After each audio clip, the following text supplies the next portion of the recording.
Salut à tous, c'est Alexandrien et aujourd'hui on se retrouve pour une nouvelle vidéo, toujours dans notre série de vidéos sur la SARL.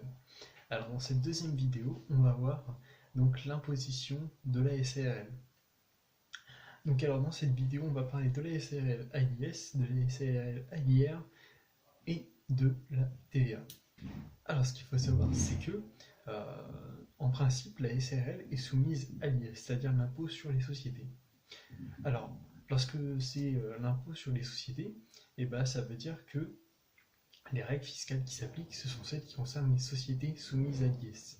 Donc, c'est-à-dire qu'on aura des règles de déductibilité et d'imposition qui vont être différentes que si la société serait soumise à l'IR. Également, étant donné que la société est soumise à l'IS, ça veut dire que c'est la société qui va payer son impôt et non pas les associés. Donc ça veut dire que si l'entreprise, si la SARL qui est soumise à l'IS génère un bénéfice fiscal, et tout simplement, ce bénéfice fiscal sera imposé à l'IS, évidemment, et cet IS sera payé par la SARL. Alors, qu'est-ce que le taux d'IS? Donc maintenant on va se poser la question, quel est le taux d'IS? Et en fait l'IS c'est un impôt qui est progressif, alors pour les PME on a 3 tranches et pour les autres entreprises qui ne sont pas des PME on a 2 tranches. Pour les PME on a la tranche à 15% qui va de 0 à 38 120 euros. Ensuite on a une tranche à 28% qui va de 38 120 euros à 500 000 euros. Et ce qui est supérieur à 500 000 euros, c'est imposé à 31%. Donc ça c'est le cas pour 2019, étant donné qu'on est dans une période où les taux sont en train de changer. Donc ça veut dire qu'en 2020, 2021 et 2022, ça changera encore. Donc ça c'est pour les entreprises qui ne sont pas des PME, enfin qui sont des PME. Pour les entreprises qui ne sont pas des PME, il y a deux taux. La tranche à 28% de 0 à 500 000 euros et plus de 500 000 euros, c'est 31%.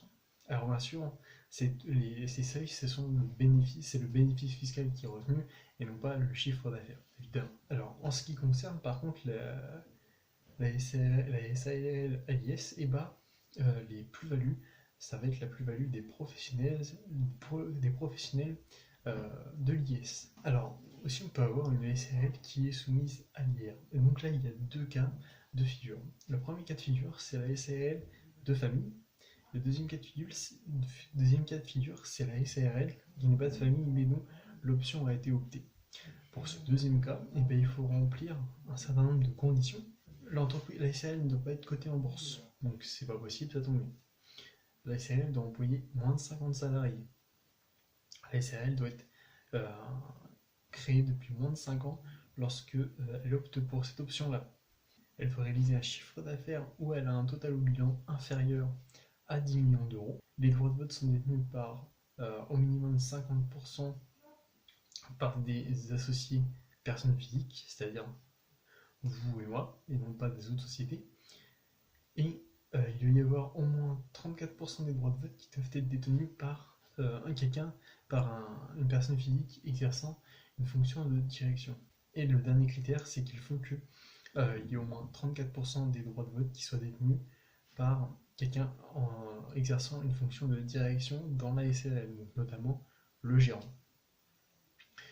Donc, si on remplit ces 5 conditions-là, ou si on remplit les conditions pour être une SARL de famille, c'est-à-dire que les associés n'ont pas plus de 2 degrés de parenté, de filiation, la SARL peut être soumise à l'IR. Alors, qu'est-ce que ça va impliquer? On va définir donc le bénéfice fiscal selon les règles des BIC, étant donné que là par contre, vu que c'est dans l'impôt sur le revenu, on va être imposé dans la catégorie des BIC, donc bénéfices industriels et commerciaux. Et donc il y a des règles qui sont différentes que les règles fiscales à l'IS, même si globalement ce sont les mêmes. Alors, en fait, comment est-ce que ça se passait du coup? Ça veut dire que l'entreprise va générer un bénéfice fiscal. On va donc calculer un impôt sur ce bénéfice fiscal. Sauf que cet impôt-là va être payé par chacun des associés. En fait, on va attribuer une quote-part de ce bénéfice fiscal à chacun des associés en fonction de la part dans le capital qu'ils détiennent. Ça veut dire que si quelqu'un détient 50% des parts du capital, et bah tout simplement, sa quote-part va être de 50% du bénéfice fiscal. Donc cette quote-part, il va l'inscrire dans sa feuille d'imposition, tout simplement, en catégorie des revenus BIC, et il va payer sa tranche marginale d'imposition sur ce montant-là. Donc ça veut dire soit 0%, soit 14, soit 30, soit 41 ou soit 45 selon son revenu fiscal de référence. Maintenant, ça veut dire qu'en fait, on prend son revenu fiscal de référence, on regarde dans quelle tranche on se trouve, et du coup, on peut trouver donc l'impôt qu'on va payer au titre des BIC pour ce bénéfice fiscal-là. Donc ça veut dire que soit on peut être en dessous du taux d'IS, soit on peut se trouver au-dessus. Alors, également, ce qui va changer lorsqu'on est donc à l'impôt sur le revenu, et bah, les plus-values, ça va être les plus-values professionnelles des BIC. Donc il y a des différences comparées aux plus-values professionnelles à l'IS. Donc ça c'est globalement ce qu'il faut savoir sur l'imposition du résultat d'une SARL, que ce soit à l'IS ou à l'IR. Également, la SARL c'est une société, du coup elle est soumise à la TVA, c'est-à-dire qu'elle va devoir collecter de la TVA, mais bien sûr elle va pouvoir déduire de la TVA. Donc ça c'est quelque chose qu'il faut également tenir compte, étant donné que ça veut dire que ça engrange des formalités, donc des déclarations de TVA tout simplement. Également donc un prix qui est TTC, donc plus élevé que s'il est hors taxe, ce qui est possible pour les régimes en franchise de base pour les entrepreneurs individuels. Donc on touche à la fin de cette vidéo sur l'imposition dans la SARL. J'espère que vous avez appris des choses, que ça vous a plu, que vous aimez cette série de vidéos.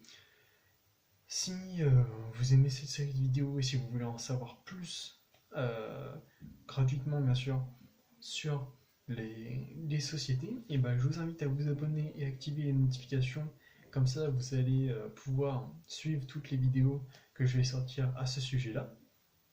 Également, vous retrouvez dans la description un lien qui va vous rediriger vers mon site internet où vous allez pouvoir rentrer votre adresse email et en échange, je vous envoie un fichier PDF où à l'intérieur, j'ai mis toutes les caractéristiques de toutes les formes de sociétés commerciales. Et donc, ça vous permettra d'en savoir plus. Sur ce, je vous dis à la semaine prochaine. Salut!